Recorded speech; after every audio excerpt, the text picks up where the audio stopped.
সামনেই কোরবানির ঈদ। এই ঈদ উপলক্ষে রান্নার মশলা প্রস্তুতের জন্য আমরা নিয়ে এসেছি 609, 909, 1009 একদম 1200 ওয়াটের ফুড গ্রাইন্ডার, যেটার একসাথে আপনারা 200 গ্রাম ও 1 কেজির মশলাও গ্রাইন্ডার করে ফেলতে পারছেন। এর সঙ্গে কিন্তু শক্ত মশলা, এলাচ, দারচিনি, লবঙ্গ, চালের গুঁড়ো, আদা, রসুন, নরম মশলা সহ কিন্তু সব ধরনের মশলা নিমেষে গ্রাইন্ডার করে ফেলতে পারবেন।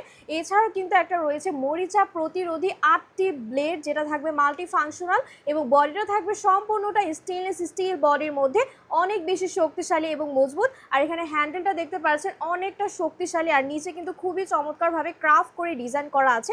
আর এছাড়াও একটা ফুড গ্রেডের প্লাস্টিকের কাভার পেয়ে যাচ্ছি, যেটা কিন্তু অনেক বেশি শক্তিশালী। আর এছাড়াও একটা সিলিকনের রাবার অ্যাড করে দেওয়া আছে, যাতে করে আপনার ভেজা মশলা, শুকনো মশলা ব্লেন্ডিংয়ের সময় বাহিরে চলে না আসে, সেই ক্ষেত্রে কিন্তু রাবারটা অ্যাড করে দেওয়া আছে। এবং এই গ্রাইন্ডারটা আপনারা পেয়ে যাচ্ছেন এই বক্সের ভেতরে, চলে যাবে। তাহলে দেরি না করে আপনারা এক্ষুনি অর্ডার করে ফেলুন। ধন্যবাদ।